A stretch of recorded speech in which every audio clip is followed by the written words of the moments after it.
अब आ रही है क्या आवाज?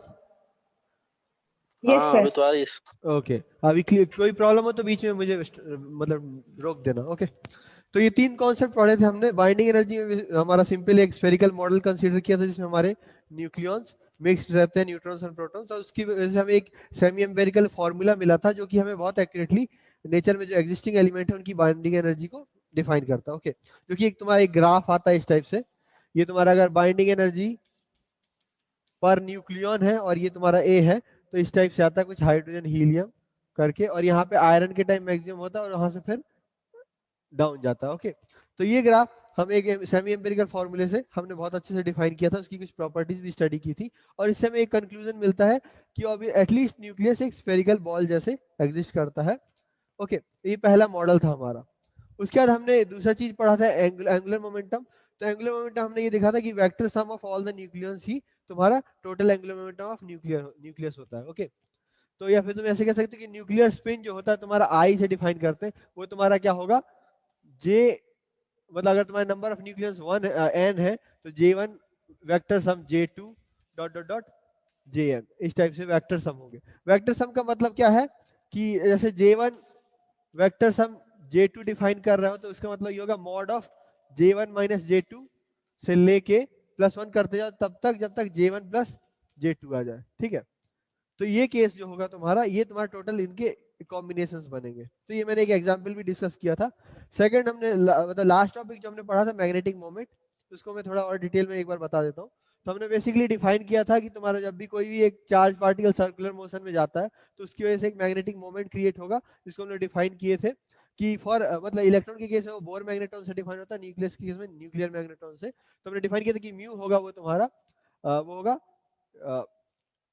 E H cross by 2m, और in case of nuclear magnetron हम यहाँ पे प्रोटॉन का मास लेते हैं, और तो ये तुम्हारा न्यूक्लियर मैग्नेट्रॉन होगा, और टोटल जो ये तुम्हारा न्यूक्लियर मैग्नेट्रॉन हो गया। Okay,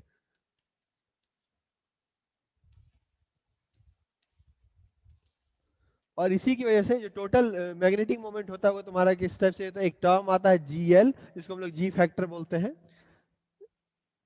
GL is G factor. Okay, GL mu N और L। ठीक है, तो L क्या है तुम्हारा, एंगुलर मोमेंटम ऑफ न्यूक्लियस है। ओके, और वो भी केवल ऑर्बिटल एंगुलर मोमेंटम, इसको तुम कह सकते हो कि एक्सप्लिसिट एंगुलर मोमेंटम। इसकी इसमें हम स्पिन कंसीडर नहीं करते। जब स्पिन कंसीडर करोगे तो उसकी केस तो हम मतलब स्पिन के केस में अलग से मैग्नेटिक मोमेंट डिफाइन होगा। तो ये जो हमने स्टडी किया था तो इसमें देखा था कि हमारे पास दो टाइप के पार्टिकल्स हैं, प्रोटॉन्स और न्यूट्रॉन्स। ठीक है ना, तो दोनों ही केस में एंगुलर मोमेंटम एग्जिस्ट करता है, दोनों के केस में दोनों रोटेट अगर करते हैं तो दोनों के केस में एंगुलर मोमेंटम एग्जिस्ट करेगा। बट क्या होता है, क्योंकि तुम्हारा प्रोटॉन चार्ज पार्टिकल है इसके लिए तुम्हारा GL equal to GLP equal to आता है 1। ओके, लेकिन न्यूट्रॉन तुम्हारा न्यूट्रल पार्टिकल है तो इसके लिए GLN इक्वल टू 0 आता है। ओके, जो कि ऑब्वियस है, न्यूट्रल पार्टिकल है तो इसके रोटेशन से कोई मैग्नेटिक फील्ड जनरेट नहीं होगा, कोई मैग्नेटिक मोमेंट जनरेट नहीं होगा। लेकिन जब यही सेम की चीज हम स्पिन के केस में डिस्कस करना शुरू करते हैं तो स्पिन के केस में भी हम यही न्यूक्लियर मैग्नेट्रॉन ही लेंगे, लेकिन जब स्पिन डिफाइन करेंगे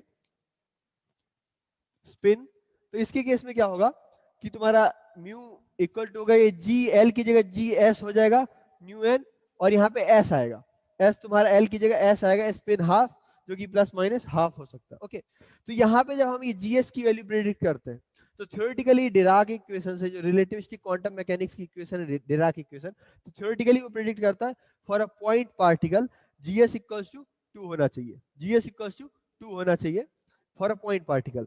और जब हम न्यूक्लियर एटॉमिक केस में जब इलेक्ट्रॉन का magnetic moment spin magnetic moment measure करते हैं तो उसके इसमें हमें GS2 मिलता है, जो कि थ्योरेटिकल वेरिफिकेशन है, एक्सपेरिमेंटल वेरिफिकेशन है थ्योरी का, कि हाँ for a point particle GS2 होना चाहिए। लेकिन जब हम ये प्रोटॉन और न्यूट्रॉन के लिए मेजर करते हैं, ठीक है, प्रोटॉन के लिए मेजर करते हैं जब GS, तो ये तुम्हारा 5 पॉइंट समथिंग के अराउंड आता है, 5 पॉइंट मतलब फिफ्थ टर्म तक वेरी एक्यूरेट आता है, 5.58 डॉट डॉट डॉट ऐसे फिफ्थ टर्म तक बहुत एक्यूरेटली ये नंबर आता है। ओके, और सेम, तो ये तुम्हारा 2 से ऊपर है, तो इसका मतलब ये है कि प्रोटॉन जो है तुम्हारा वो पॉइंट पार्टिकल नहीं है। ठीक है, पॉइंट पार्टिकल होने का मतलब, ना होने का मतलब ये है कि उसको हम लोग फर्दर ब्रेक कर सकते हैं स्मॉलर पार्टिकल्स में। ओके, प्लस एक और अनएक्सपेक्टेड चीज होती है, न्यूट्रॉन के केस में भी ये जीएस जीरो नहीं होता है, जबकि न्यूट्रॉन न्यूट्रल पार्टिकल है, और इस केस में ये माइनस में आता है, -3.58 समथिंग, ठीक है। तो ये कुछ नंबर्स हैं, तो इससे हमें ये पता चलता है कि न्यूट्रॉन है वो भी एक मतलब पॉइंट पार्टिकल नहीं है, पहली बात तो, क्योंकि पॉइंट पार्टिकल अगर न्यूट्रल होता तो उसका जीएस जीरो आता। और सेकंड ये कि न्यूट्रॉन के अंदर जो पार्टिकल्स हैं वो चार्ज पार्टिकल्स हैं, और उनकी वजह से एक स्पिन मैग्नेटिक मोमेंट जनरेट होता है, और उनका कॉम्बिनेशन जो टोटल चार्ज इफेक्ट है वो जीरो होता है, ठीक है। तो यहाँ से हमें एक क्लू मिलता है कि प्रोटॉन न्यूट्रॉन एक फर्दर फंडामेंटल पार्टिकल्स में डिवाइड किए जा सकते हैं। ओके, नेक्स्ट हम लोग क्या स्टडी करेंगे, इलेक्ट्रिक क्वाड्रपोल मोमेंट। तो बेसिकली ये मोमेंट्स होते क्या हैं, जब तुम अगर इलेक्ट्रोडायनेमिक्स में पढ़ोगे कि जब तुम पोटेंशियल मेजर करते हो या फिर तुम किसी भी चीज का पोटेंशियल इलेक्ट्रोमैग्नेटिक फील्ड डिफाइन करते हो, तो उसमें मल्टीपल टर्म्स आते हैं, ठीक है। डाइपोल टर्म आएगा, मोनोपोल टर्म हम बेसिकली मेजर करते हैं, monopole magnetic moment, monopole electric moment, ठीक है। लेकिन जब तुम उसको फर्दर एक्सपेंड करोगे तो तुम्हें आएगा डाइपोल टर्म भी आता है, क्वाड्रोपोल भी आता है, ऑक्टापोल आता है, और सो ऑन। लेकिन होता क्या है कि प्रैक्टिकली इन जो हायर मोमेंट्स हैं उनका इफेक्ट बहुत नेग्लिजिबल होता है। लेकिन जब क्या होता है कि कई केसेस में जब तुम्हारा मोनोपोल और डाइपोल टर्म अगर जीरो हो रहा है, तो उस केस में तुम्हें हायर ऑर्डर टर्म्स को ही कंसीडर करना होता है। तो जैसे मैग्नेट के केस में क्या होता है कि मोनोपोल टर्म जीरो होता है हमेशा, मैग्नेट में मोनोपोल होते नहीं है। तो मैग्नेटिक केस में मोनोपोल जीरो होता है, और हमेशा हम डाइपोल मोमेंट ही मेजर करते हैं। ये तुम्हारा डाइपोल मोमेंट है, ठीक है।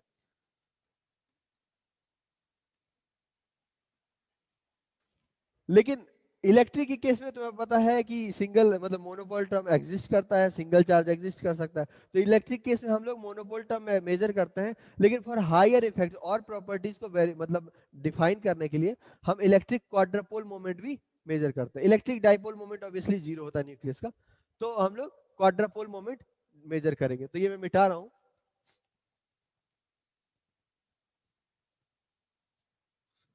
तो पहले तो डिफाइन करता हूं मैं कि इलेक्ट्रिक क्वाड्रपोल मोमेंट होता क्या है।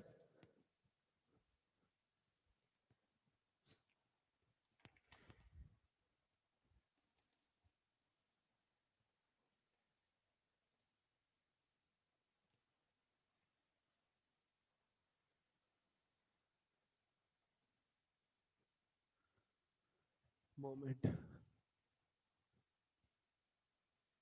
ओके। तो क्लासिकली हम लोग डिफाइन करते हैं इसको क्यू से।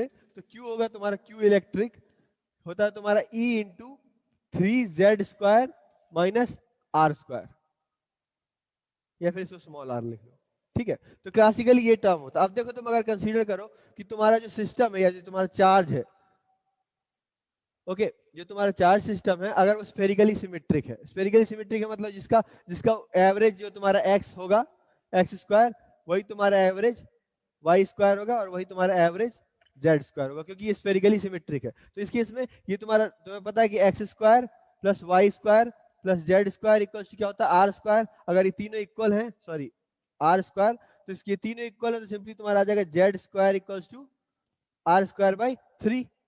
ओके, तो अगर तुम ये वैल्यू यहाँ पुट करोगे तो ये जीरो आएगा, है ना। 3Z² माइनस ये तुम्हारा z² इक्वल टू r²/3 है, क्यूब नहीं है, तो ये तुम्हारा जीरो आ जाएगा। तो इसका मतलब क्या है कि for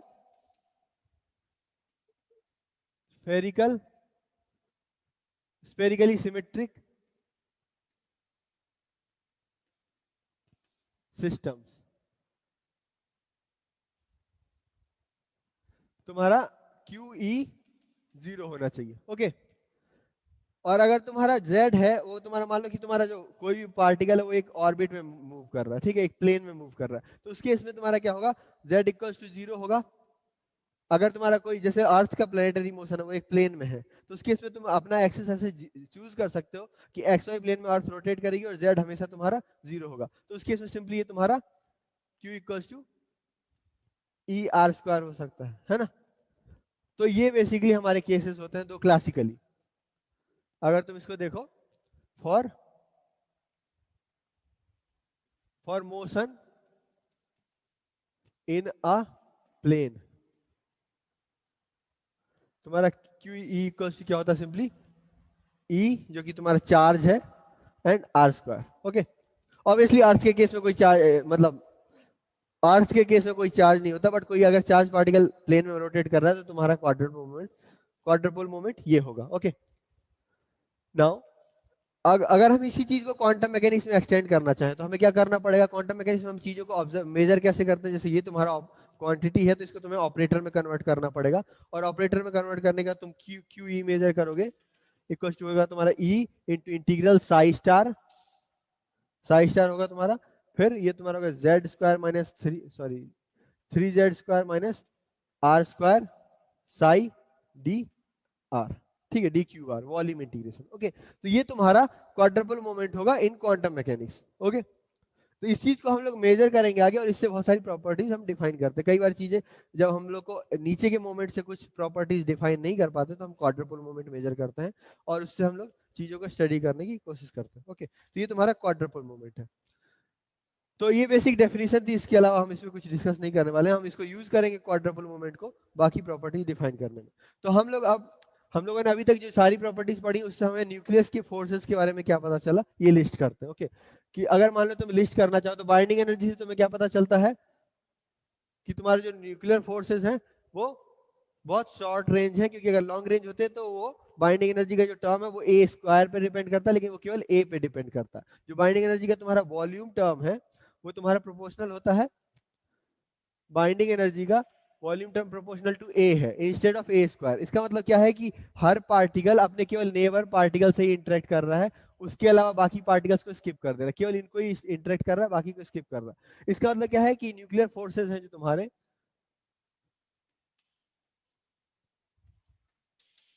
forces first very short range,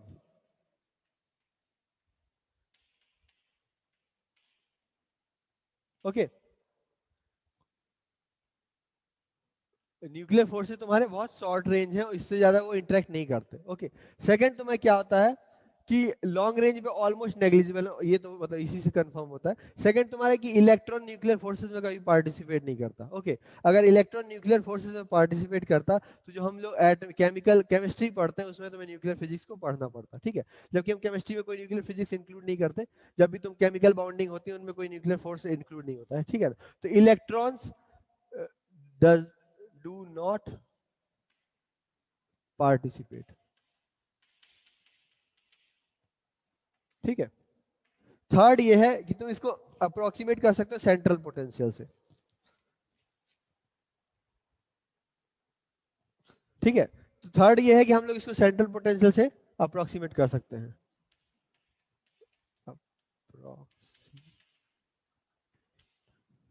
as central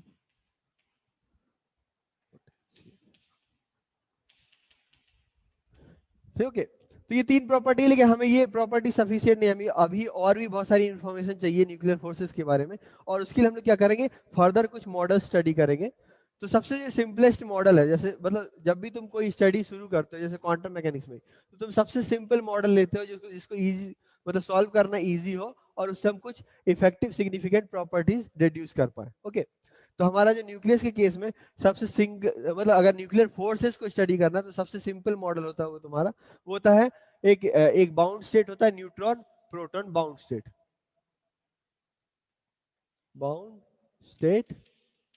और इसको हम लोग बोलते क्या है, ड्यूट्रॉन, ठीक है। तो ड्यूटेरॉन सिंपली होता क्या है, ड्यूटेरियम का न्यूक्लियस। ओके, इसमें क्या होता है तुम्हारा, एक न्यूट्रॉन और एक प्रोटॉन टुगेदर एक बाउंड स्टेट बनाते हैं, और ये तुम्हारा एक न्यूक्लियस होता है सिंपली, और ये बाउंड स्टेट है, इसका मतलब इसके बीच इनके बीच में न्यूक्लियर फोर्सेस होंगे। ये सबसे सिंपलेस्ट केस क्यों है, क्योंकि इसमें मिनिमम दो पार्टिकल्स दो हैं केवल, और ये मतलब इसका तुम्हें सारा मतलब बाइंडिंग एनर्जी मैग्नेटिक मोमेंट वगैरह मेजर करना बहुत ईजी है। ओके, तो इसको हम लोग ड्यूट्रॉन को स्टडी करेंगे और देखेंगे इससे न्यूक्लियर प्रॉपर्टीज हम क्या डिड्यूस कर सकते हैं। ओके, तो सबसे पहले हम इसकी बाइंडिंग एनर्जी मेजर करते हैं, binding energy of deuteron. Okay, तो कैसे बाइंडिंग एनर्जी का फॉर्मूला क्या होता है, सिंपली नंबर ऑफ मतलब तुम्हारा हो जाएगा नंबर ऑफ प्रोटॉन्स या फिर Z into H1 plus N into N, तुम्हारा क्या होगा number of neutrons into M N minus तुम्हारा क्या होगा एक्स, मतलब मास ऑफ गिवन न्यूक्लियस। ठीक है, तो गिवन न्यूक्लियस हमारा न्यूट्रॉन है, यहाँ पे जेड क्या है तुम्हारा, सिंपली 1 है, और एन क्या है तुम्हारा 1 है, और इसमें सी का सी स्क्वायर से मल्टीप्लाई करेंगे। ओके, तो ये, तो यहाँ पे तुम अगर देखो तो ये सिंपली तुम्हारा मास ऑफ हाइड्रोजन आ जाएगा, हाइड्रोजन 1 न्यूक्लियस। ओके, प्लस ये आ जाएगा तुम्हारा सिंपली मास ऑफ न्यूट्रॉन, और ये हो जाएगा मास ऑफ ड्यूट्रॉन। ड्यूट्रॉन को हम लोग रिप्रेजेंट करेंगे H2 से। ओके, यहां तक क्लियर है सबको? ये कि मैं कैसे लिखा? बाइंडिंग एनर्जी का फॉर्मूला क्या होता था कि तुम mass of neutrons plus mass of protons add करो, और उसमें से मास ऑफ न्यूक्लियस को सब्सट्रैक्ट कर दो, सी से मल्टीप्लाई करो, वो तुम्हारी बाइंडिंग एनर्जी होगी। सेम चीज हम यहाँ कर रहे हैं। हमारे पास एक न्यूट्रॉन है जिसको हम इससे कंसीडर किए, सॉरी न्यूट्रॉन यहाँ पे, एक प्रोटॉन ये है। ओके, दोनों का मास ऐड किया और उससे सब्सट्रैक्ट किया न्यूट्रॉन का मास। ओके, और इसको सी स्क्वायर से मल्टीप्लाई करेंगे, तो ये वैल्यू अप्रोक्सीमेटली आती है तुम्हारी 2.224 something something mega electron volt. Okay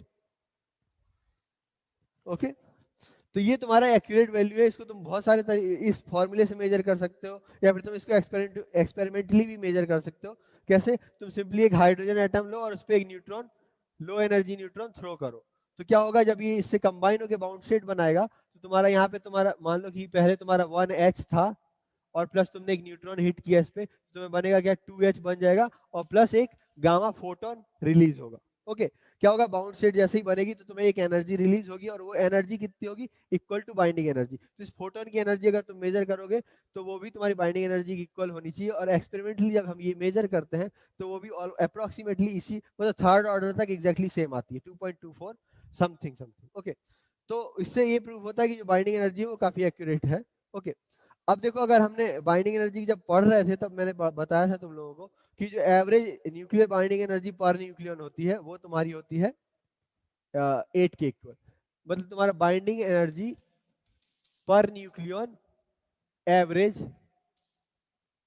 होती है तुम्हारी 8.5 मेगा इलेक्ट्रॉन वोल्ट।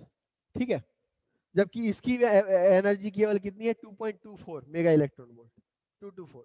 ठीक है, तो इसका मतलब ये है कि बहुत ये वीकली बाउंड है, मतलब ये बहुत लोएस्ट बाउंड स्टेट है, और इसको तुम जरा सा भी डिस्टर्ब करोगे, हल्का सा भी कोई एनर्जी दोगे तो ये स्प्लिट हो जाएगा। ओके, तो ये बहुत वीकली बाउंड। ओके, अब हम लोग इसके कुछ और मतलब और स्पेसिफिकली मतलब मोर क्वालिटेटिव एनालिसिस करते हैं, इसका वेव फंक्शन वगैरह डिफाइन करते हैं, उससे हम लोग और प्रॉपर्टीज को शायद एक्सट्रैक्ट कर सकते हैं। ठीक है, तो ये बहुत वीकली बाउंड है, इसका हम लोग वेव फंक्शन सॉल्व करेंगे। तो सबसे पहले हमें इसका कंसीडर करना पड़ेगा मॉडल क्या है, मतलब मतलब किस टाइप का फोर्स या किस टाइप का पोटेंशियल होगा इसका। तो हमें ये पता है कि कोई एक्सटर्नल पोटेंशियल नहीं है, यहाँ पे दोनों एक दूसरे को अट्रैक्ट कर रहे हैं, तो हम लोग इसको सबसे सिंपल अप्रोक्सीमेशन लेते हैं, स्फेरिकल पोटेंशियल वेल। तो स्फेरिकल पोटेंशियल वेल मैंने जब तुम्हें पीपीटी डिस्कस कर रहा था तब बताया था कि इस टाइप के अगर तुम इसको लोगे तो हमारा अप्रोक्सीमेशन होता है कि ये तुम्हारा एनर्जी है, यहाँ पे तुम्हारा 0 है, और ये बाउंड स्टेट है, इसका मतलब ये तुम्हारा कुछ वी नॉट नेगेटिव में होगा, और तुम्हें पता है कि न्यूट्रॉन की एनर्जी बाइंडिंग एनर्जी 2 है, तो ये जस्ट 0 से 2.224 नीचे पे कहाँ पे, यहाँ पे कहीं न्यूट्रॉन एग्जिस्ट करेगा इस एनर्जी लेवल पे। ओके, और ये तुम्हारा वी नॉट है जो हमें डिफाइन नहीं किया, तो तुम्हारा वी नॉट इस टाइप से लिखा जाएगा, v equals to V not for R less than R. R तुम्हारा क्या होगा, रेडियस ऑफ द न्यूक्लियस, और 0 for R greater than R. Okay, तो ये तुम्हारा पोटेंशियल हो गया। तो इसके लिए अगर तुम्हें याद हो तो हमने सिंपल सॉल्यूशन जो तुम्हारा वेव फंक्शन होगा वो तुम्हारा आर थीटा फाई में डिपेंड करेगा, और उसको तुम सेपरेट कर सकते हो, R R theta theta function of theta and phi function of phi. Okay, तो हमें पता है कि जब ये क्योंकि ये स्फेरिकली सिमेट्रिक है, जो तुम्हारा स्फेरिकल पोटेंशियल वेल है वो स्फेरिकली सिमेट्रिक होता है, तो उस केस में तुम्हारा जो थीटा और फाई है इसका सिंपल सॉल्यूशन आ जाता है Y L M theta phi. Okay, ये स्फेरिकल हार्मोनिक से ये सॉल्यूशन आ जाता है। तो बच्चा आर, आर की सॉल्यूशन लिखना है, तो हम आर का क्या करते हैं, आर को हम लोग सिंपली डिफाइन करते हैं U R divide by R. इस केस में क्या होता है कि जो श्रोडिंगर इक्वेशन होती है वो बहुत इजी हो जाती है। तो अगर तुम्हें याद हो तो श्रोडिंगर इक्वेशन हमने इस टाइप से लिखी थी कि minus H cross bye 2m d2 ur by dr2 plus, ये तुम्हारी श्रोडिंगर इक्वेशन है। ओके, यहाँ पे आया था V R plus L into L plus one H cross square by 2m R, ये m तुम्हारा क्या होगा, रेड्यूस मास होगा, into U R equals to, ये दिख रहा है क्या यहाँ पे, इक्वल्स टू आ रहा है ई यू आर, ये तुम्हारी श्रोडिंगर इक्वेशन होगी। ठीक है, तो देखो यहाँ पे एक तुम्हारा u तुम्हारा एक वेव फंक्शन है, पोटेंशियल तुम्हें नोन है, लेकिन तुम्हें l अननोन है। तो इसको अगर तुम्हें सॉल्व करना है तो तुम्हें सबसे पहले l की वैल्यू निकालनी होगी। ठीक है, तो फॉर ग्राउंड स्टेट हम लोग एज्यूम कर लेते हैं कि l इक्वल टू 0 होगा और उससे कंटिन्यू करते हैं। ठीक है, तो 2 मिनट, ये तुम्हारा पोटेंशियल, इसको सॉल्व करना हम l इक्वल टू 0 से कंसीडर करेंगे तो ये टर्म सीधे 0 हो जाएगा और केवल ये टर्म इक्वेशंस बचेंगी। तो मैं इक्वेशंस यहाँ पे लिखता हूँ, यहाँ पे लिखता हूँ।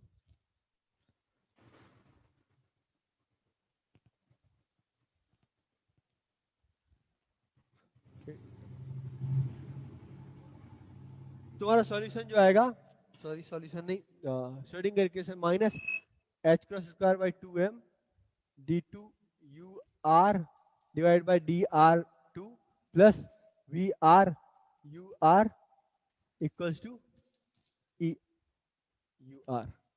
ओके, तो ये तुम्हारा एग्जैक्टली पोटेंशियल वेल जैसे हो गया, वन डायमेंशनल पोटेंशियल वेल जैसे। यहाँ पे वेरिएबल भी तुम्हारा 1 है, तो इसको अगर तुम सॉल्व करना चाहो तो तुम्हें दो केसेस में सॉल्व करना पड़ेगा। आर इक्वल्स, ये मान लो कैपिटल आर है तो R less than capital R पे और R greater than capital R पे। तो दोनों केसेस में तुम्हारे जो सॉल्यूशन आएंगे वो इस टाइप से आएंगे, U R equals to A sine k1 r plus B cos k2 r। Okay, यहाँ पे तुम्हारा k1 सॉरी k1, यहाँ पे भी k1 होगा। k1 की वैल्यू क्या होगी, under root of 2m e plus V not by H cross square. ठीक है, तो यहाँ पे हमने क्या किया कि ये पोटेंशियल तुम्हारा ऐड होगा वी नॉट जो भी है कांस्टेंट। ओके, और ये k की वैल्यू तुम्हारी डिफाइन होगी जैसे हम पोटेंशियल वेल में सॉल्व करते हैं, और इसकी तुम्हारा सॉल्यूशन इस टाइप से आएगा। ओके, अगर तुम इसी को just r greater than r के लिए सॉल्व करो तो तुम्हारा यहाँ पे वी नॉट 0, मतलब यहाँ पे पोटेंशियल 0 है, तो सिंपल इक्वेशन आएगी। ये तुम्हारा टोटल केस है, ये वाला केस था for r less than capital R। ठीक है ना,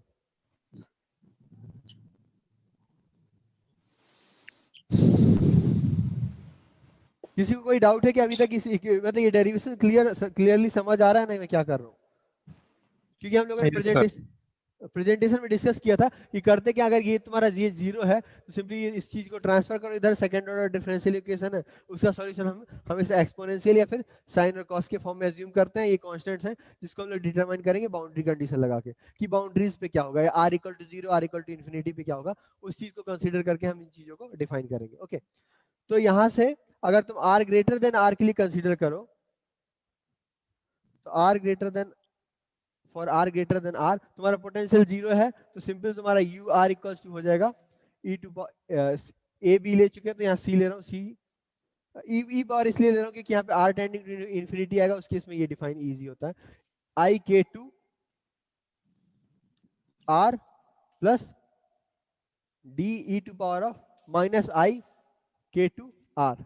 ठीक है, यहाँ पे के टू इक्वल टू क्या होगा, simply under root of 2m e by H cross square. Okay, तो ये तुम्हारा सॉल्यूशन हो गया। अब तुम्हें सिंपली क्या करना है, इन दोनों में बाउंड्री कंडीशन लगानी है।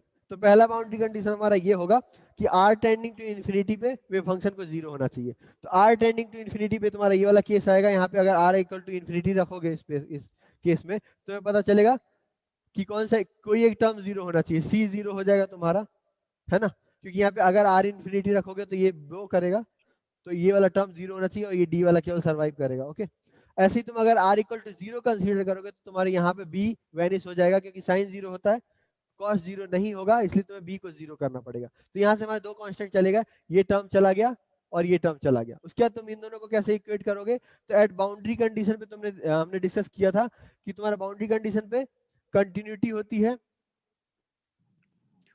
कंटिन्यूटी ऑफ वेव फंक्शन, ठीक है। तो वेव फंक्शन की कंटिन्यूटी और वेव फंक्शन का फर्स्ट ऑर्डर डिफरेंशियल लोगे, उसकी कंटिन्यूटी डिफाइन करोगे, और उन दोनों से हमें इक्वेशन मिलती है, जो कि सॉल्व करना बहुत इंपॉर्टेंट नहीं है, तुम्हें बस याद होना चाहिए कि हमें एक ये केस मिलता है। 2 मिनट।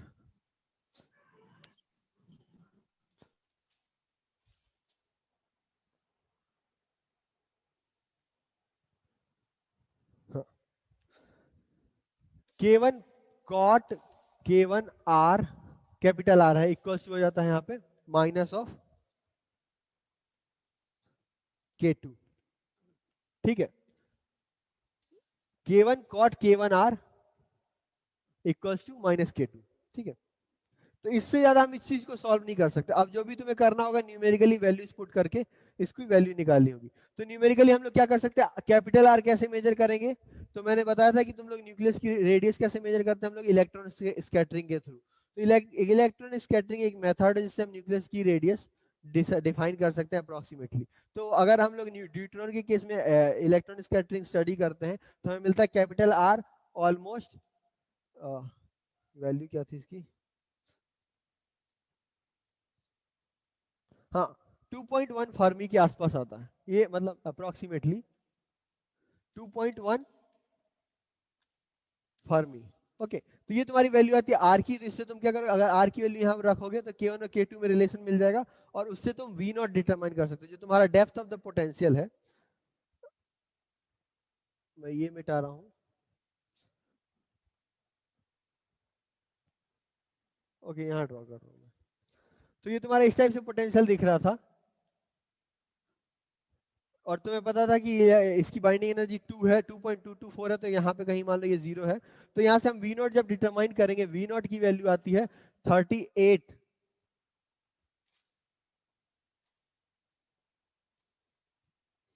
35 मेगा इलेक्ट्रॉन वोल्ट, ठीक है। यहाँ पे ऐसे है, ठीक है। तो यहाँ से तुम्हें देखो ये V नॉट की वैल्यू है 35, ये V नॉट है इक्वल टू 35 MeVs है, ठीक है। और इसकी ड्यूट्रॉन की बाइंडिंग एनर्जी क्या थी, 2.244, सॉरी 2.224 मेगा इलेक्ट्रॉन वोल्ट। तो 35 के केस में वो बहुत स्मॉल होगी। तो ये अगर मान लो ये तुम्हारा 0 है, तो ये जस्ट ड्यूट्रॉन यहाँ पे होगा कहीं 2.224, अगर ये 35 है तो ये 2.224 यहाँ पे कहीं। तो न्यूट्रॉन ऑलमोस्ट रिम पे है, जो पोटेंशियल वैल्यू उसकी जस्ट रिम पे है, इसीलिए इसको हल्का सा भी एनर्जी दोगे तो ये बाहर निकल जाएगा। ओके, और इसका तुम्हें एक और कंसीडर कर सकते हो कि न्यूक्लियर फोर्स अगर थोड़ा भी और वीक होता तो ड्यूट्रॉन का भी एग्जिस्ट ही नहीं करता, ठीक है। और ड्यूट्रॉन एग्जिस्ट नहीं करता तो शायद कोई पार्टिकल एग्जिस्ट नहीं करता हाइड्रोजन के अलावा। हाइड्रोजन से हीलियम बनने के लिए भी उसकी सेकेंडरी स्टेट होती है क्या, ड्यूटेरॉन। ओके, ड्यूटेरियम बनता है, उसके बाद ड्यूट्रॉन हीलियम में कन्वर्ट होता है वो। तो अगर ड्यूट्रॉन ही बैलेंस मतलब स्टेबल नहीं होता तो कभी हीलियम नहीं बनता तो सारे एलिमेंट्स नहीं बनते, और केवल यूनिवर्स में हाइड्रोजन ही रहता। ओके, तो ऑब्वियसली न्यूट्रॉन बहुत इंपॉर्टेंट चीज है, और अच्छा है कि मतलब ये जो न्यूक्लियर फोर्स है वो स्ट्रांग इनफ है न्यूट्रॉन को होल्ड करने में। ओके, इसके बाद हम देखो, अब हमने ये एजम्पशन लिया था कि L इक्वल टू 0 होता है, ठीक है। तो हम लोग एक बार कंसीडर करते हैं कि L इक्वल टू और क्या पॉसिबिलिटी हो सकती है। तो हम लोग एक ड्यूट्रॉन के बारे में पढ़ेंगे, स्पिन एंड पैरिटी। तो यहाँ से हमें एक चीज कंक्लूजन ये मिलता है कि जो न्यूक्लियर फोर्स है वो ड्यूट्रॉन के केस में बहुत स्मॉल है, और जिसका जो ये V नॉट है उसकी वैल्यू हम एक्यूरेटली डिटरमाइन कर पाते हैं 35 मेगा इलेक्ट्रॉन वोल्ट, और ये बहुत सारे केसेस में ट्रू होगा। ओके, ये तुम्हारा मेन कंक्लूजन था यहाँ से। तो ये मैं मिटा रहा हूँ।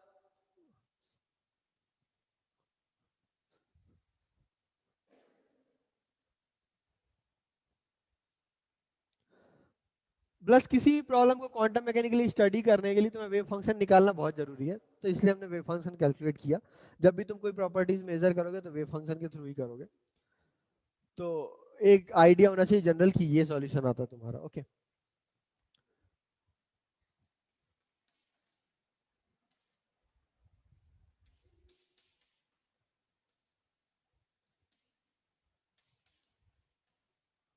ओके, तो स्पिन मतलब आई से डिफाइन करते हैं न्यूक्लियर स्पिन को, और ये होगा समेशन ऑफ क्या, स्पिन ऑफ द न्यूक्लियस। तो तुम्हारे पास एक प्रोटॉन है, spin off proton plus spin of neutron और प्लस एल। तो ये एल क्या है, इंडिविजुअल एल नहीं है। अगर ये एल तुम्हारा न्यूट्रॉन और प्रोटॉन का इंडिविजुअल नहीं है, ये तुम्हारा न्यूक्लियस का एल है, ठीक है, न्यूक्लियस का ऑर्बिटल एंगुलर मोमेंटम होगा, ठीक है। तो यहाँ पे भी ये वेक्टर सम होगा। तो ये चीज इजी है निकालना, ये चीज तुम इजीली डिफाइन कर सकते हो। कैसे, तुम्हारे पास दो ही पार्टिकल है, न्यूट्रॉन और प्रोटॉन। तो दोनों के केस में या तो स्पिन प्लस हाफ होगा या स्पिन माइनस हाफ होगा। तो पहला केस मान लो कि दोनों पैरेलल हैं, दोनों पैरेलल हैं तो क्या होगा, स्पिन या तो प्लस 1 होगा या फिर -1 होगा। ओके, अगर दोनों पैरेलल हैं तो अगर दोनों अपसाइड पैरेलल हो सकते हैं उस केस में +1 आएगा, दोनों डाउन साइड पैरेलल होंगे तो -1 आएगा। ओके, तो ये दो केसेस हो गए। सेकंड केस क्या होगा कि अगर एंटी पैरेलल है तो उस केस में 0 होगा। ओके, तो तीन पॉसिबिलिटी बनती है, -1, 0, +1। ये तुम्हारी तीन स्पिन की पॉसिबिलिटीज है। ओके, अब एल की वैल्यू क्या होगी, तो एल की वैल्यू हम डायरेक्ट मेजर नहीं कर सकते, लेकिन हम आई की वैल्यू एक्सपेरिमेंटली मेजर कर सकते हैं। तो एक्सपेरिमेंटली जो आई न्यूक्लियर स्पिन ऑफ ड्यूट्रॉन आता है वो आता है I = 1।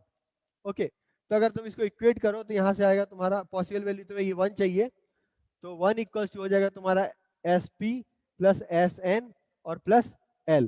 तो अगर SP + SN हम +1 रखते हैं, ठीक है, तो ये अगर +1 हुआ तो L क्या होगा, इंप्लाइज L = 0, जो कि हमारा केस था, हमने इसको सॉल्व किया था। तो ये एक वाइबल केस है, ये एक पॉसिबल केस है। सेकंड क्या हो सकता है, मान लो कि -1 हुआ, तो अगर ये -1 हुआ तो +L = 1 होना चाहिए, तो L = क्या आएगा, L = 2 आएगा। ओके, तो L = 2 केस होगा जब तुम्हारे दोनों स्पिन की वैल्यू -1 होगी। थर्ड केस कंसीडर करते हैं, अगर स्पिन 0 होगा तब क्या होगा, तो अगर स्पिन 0 होगा, अगर तुम्हारा स्पिन 0 होगा तो उस केस में I = 1 है, 1 = 0 + L, और यहाँ से आएगा तुम्हारा L = 1। ओके, तो तुम्हें तीन पॉसिबल वैल्यूज मिल रही है, 0, 1 एंड 2।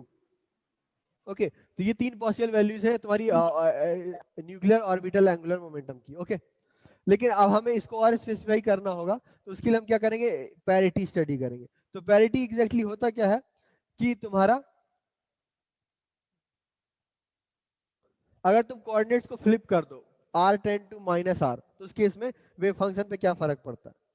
तो हम लोग न्यूट्रॉन की डायरेक्ट पैरिटी मेजर नहीं कर सकते, लेकिन जब उसको तुम स्कैटरिंग के थ्रू पार्टिकल्स का इंटरेक्शन देखोगे तो पार्टिकल का जो इंटरेक्शन होता है उसमें मतलब पैरिटी कंजर्व होती है। तो अगर तुम इवन पैरिटी का एक पार्टिकल उसमें हिट करोगे और वो रिफ्लेक्ट होकर ऑड पैरिटी में आ रहा है, तो उससे तुम डिफाइन कर सकते हो कि ड्यूट्रॉन की पैरिटी होती क्या है। तो एक्सपेरिमेंटली हमें मिलता है कि जो ड्यूट्रॉन की पैरिटी होती है वो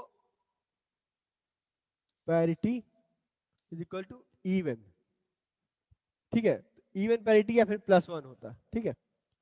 ओके, तो पैरिटी हम डिफाइन कैसे करते हैं, parity P psi = -1 L psi। Okay, और ये तुम्हें पता है ये +1 होना चाहिए, इसका मतलब कि -1 L = +1।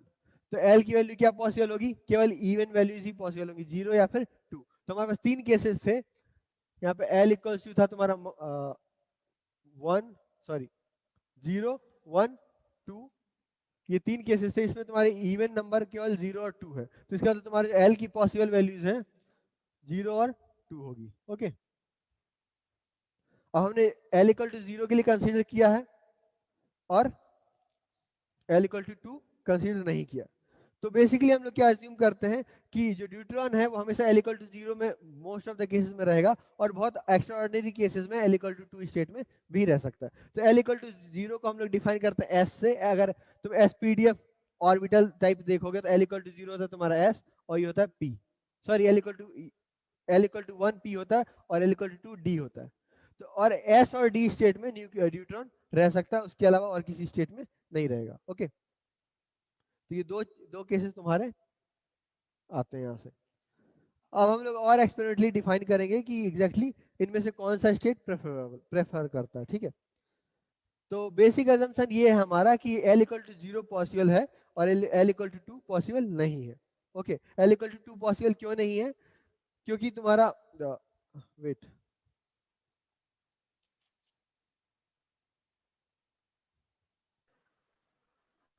तो सर ज्यादा एनर्जी देना पड़े इसलिए तो। एग्जैक्टली मतलब ग्राउंड स्टेट तुम्हारा L इक्वल टू 0 होना चाहिए।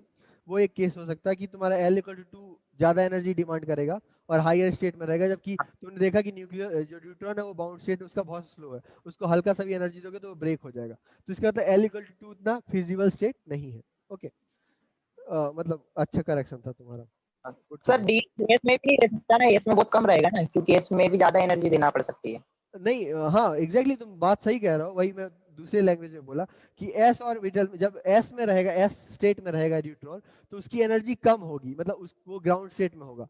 ठीक है, और जो नेचर क्या प्रेडिक्ट करता है कि हमेशा चीजें ग्राउंड स्टेट में रहना पसंद करती है। ठीक है, और या फिर कम एनर्जी एक्वायर करती है, तो इसलिए L इक्वल टू 0 ज्यादा प्रेफरेबल स्टेट है। ठीक है, और हम लोग भी यही प्रेडिक्ट करते हैं कि L इक्वल टू 0 में ही न्यूट्रॉन रहेगा, क्योंकि जो तुम्हारा बाइंडिंग एनर्जी है वो बहुत कम है, ये है यहाँ पे एग्जैक्टली रिम पे।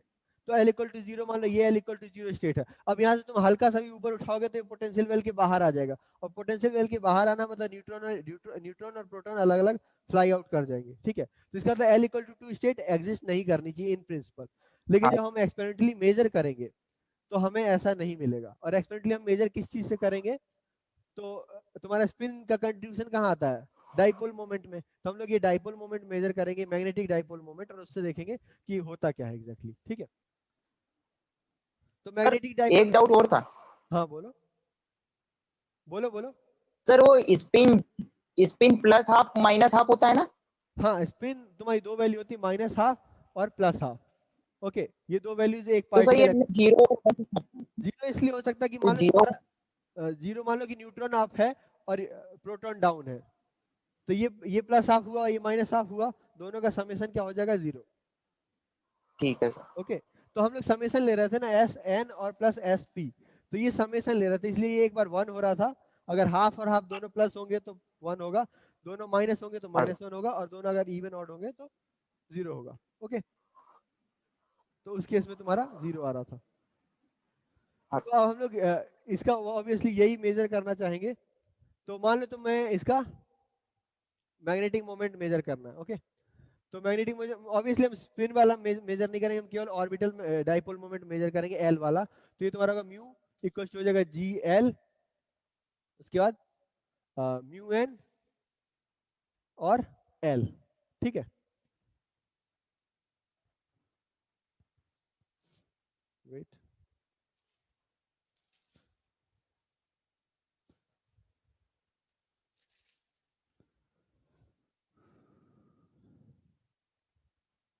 ओके, तो अगर ये एल इक्वल टू 0 है, ये एल इक्वल टू 0 है, तो सिंपली 0 आ जाएगा। ओके, और एल इक्वल टू 2 हम लोग अभी मेजर नहीं करना चाहते, तो हम लोग सीधे बोलेंगे स्पिन मेजर करते हैं। तो स्पिन के केस में, मतलब जो इंडिविजुअल स्पिन हो गए उस केस में म्यू इक्वल टू क्या हो जाएगा, जी एस पी प्रोटॉन का into mu N into proton का स्पिन एस पी, और plus G G S N और इंटू म्यू एन और स्पिन ऑफ न्यूट्रॉन। ठीक है, तो ये दोनों ऐड करेंगे, इनकी वैल्यूज पुट करेंगे, और तुम्हें पता है कि L इक्वल टू 0 के लिए दोनों पैरेलल होने चाहिए, इवन 2 के लिए भी दोनों पैरेलल होने चाहिए, तो दोनों +1 या दोनों -1 रखोगे। इस केस में ये तुम्हारा GL की वैल्यू नेगेटिव होती है, तो ये टोटल जो नंबर आता है वो तुम डायरेक्ट मेजर कर सकते हो, मतलब एक्सपेरिमेंटली मेजर कर सकते हो, और वो तुम्हारी वैल्यू आती है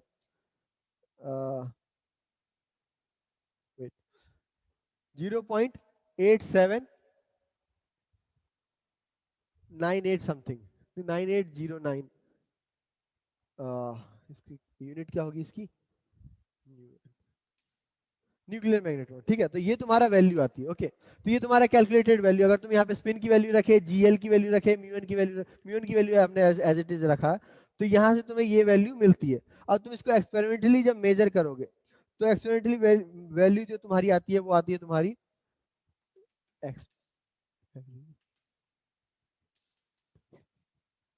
आती है तुम्हारी 0.85 समथिंग समथिंग। ठीक है, 0.85743 म्यू।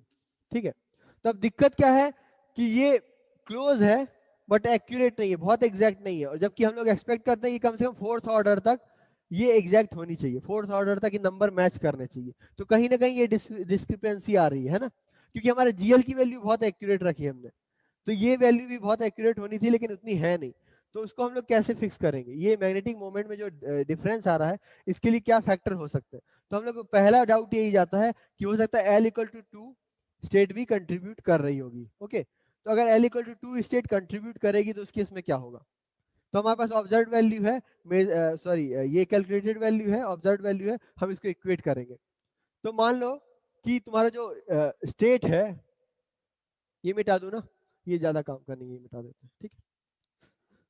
तो मान लो तुम्हारा जो कोई जो वेव फंक्शन होगा ड्यूट्रॉन का, ठीक है, अगर हम एज्यूम कर रहे हैं कि L=0 और L=2 दोनों ही स्टेट एग्जिस्ट करती है, तो ये तुम्हारा कॉम्बिनेशन होगा। तो कॉम्बिनेशन क्या होता है, तुम्हारा जो वेव फंक्शन होता है वो सम ऑफ इंडिविजुअल वेव फंक्शन होता है, इंडिपेंडेंट वेव फंक्शन होता है ना। अगर तुम्हारे पास बहुत सारे वेव फंक्शन है तो उनका टोटल प्रोबेबिलिस्टिक सम तुम्हारा टोटल वेव फंक्शन होता है ना। इसको हम लोग क्या बोलते हैं, सुपरपोजिशन प्रिंसिपल, है ना।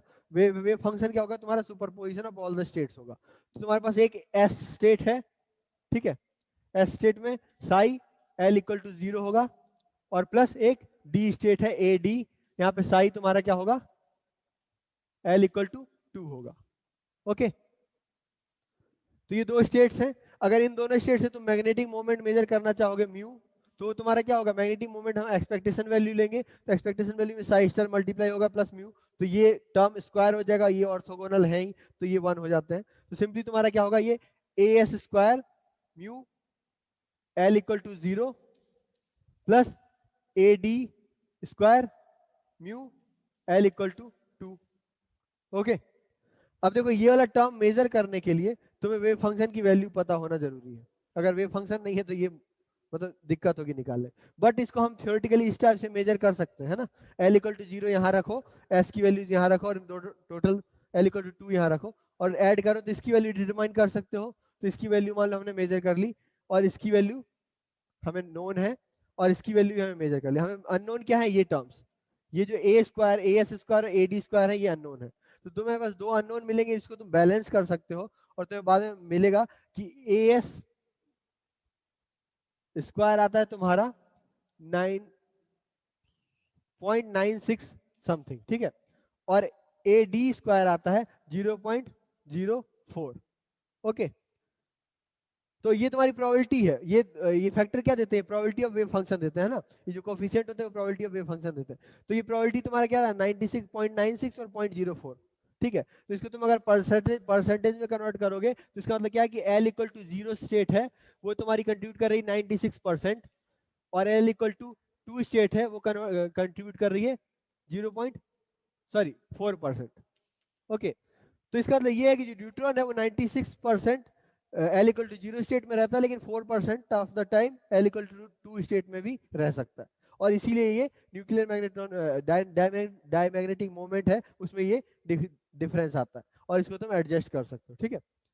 तो ये तुम्हारा नेचुरल फैक्ट है कि most of the time L=0 state possible है, लेकिन कई बार एटलीस्ट 4% ऑफ द टाइम, अगर तुम 100 टाइम्स मेजर करोगे तो हो सकता है कि 4 बार तुम्हें वो डी सेल में, डी स्टेट में मिल जाए न्यूट्रॉन। ओके, तो ये तुम्हारा एक अच्छा मतलब एक कंक्लूजन है यहाँ से मैग्नेटिक मोमेंट का, न्यूट्रॉन का। ये तुम्हें प्रॉब्लम आ भी सकती है एक नंबर में कि न्यूट्रॉन की स्टेट क्या होती है, तो तुम लिख सकते हो 96% L=0 होगी, 4% L=2 होगी, इस टाइप से। ओके, तो नेक्स्ट हमने मैग्नेटिक मोमेंट मेजर कर लिया, हम इलेक्ट्रिक क्वाड्रपोल मोमेंट बचा है वो भी मेजर ही कर लेते हैं, ठीक है। उसका मतलब तुम्हें डायरेक्ट वैल्यू लिखूंगा मैं, बस उसके कुछ कॉन्सिक्वेंसेस होते हैं।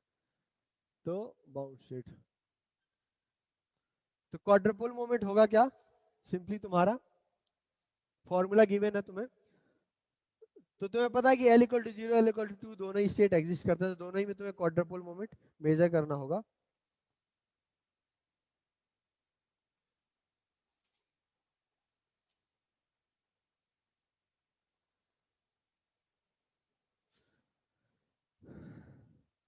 ओके, तो ये मेजर्ड वैल्यू तुम्हारी simply क्वाड्रपोल moment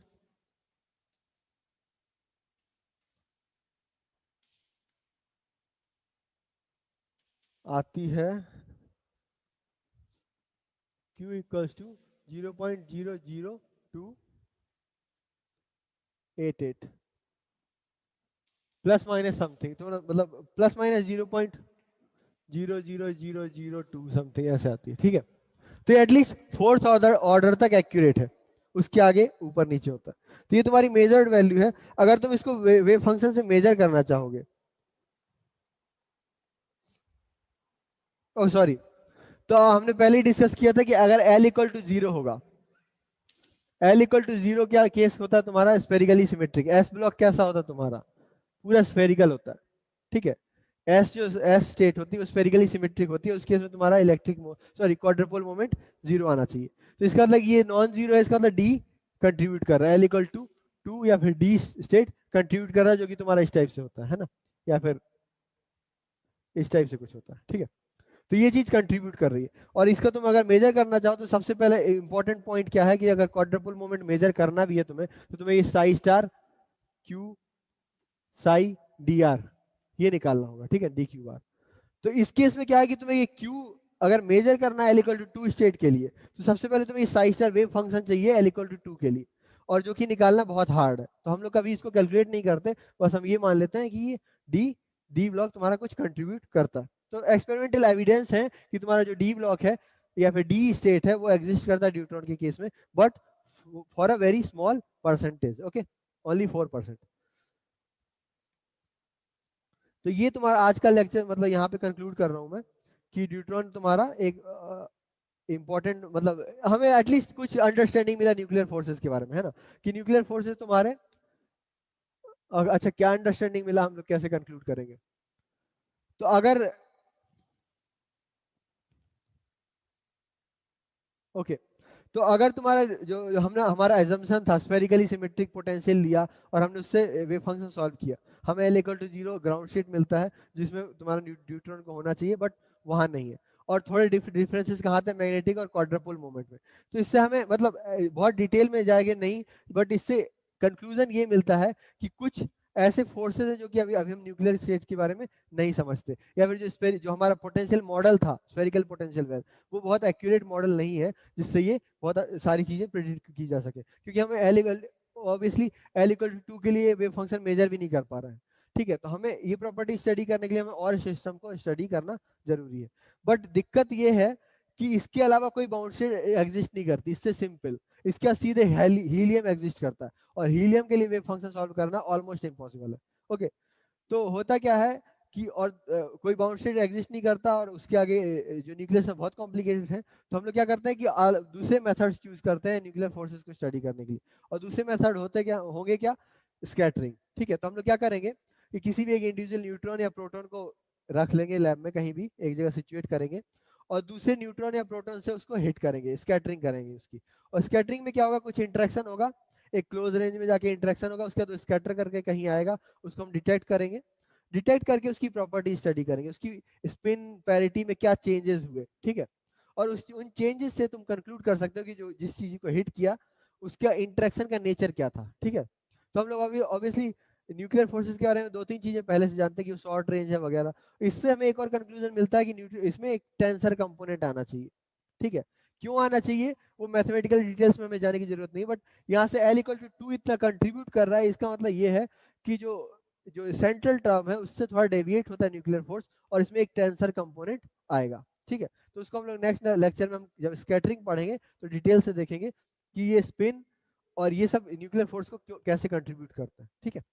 okay, thank you. कितने लोग हैं आज, मैं बोल रहा हूँ अटेंडेंस मतलब कॉल करना। नवनीत,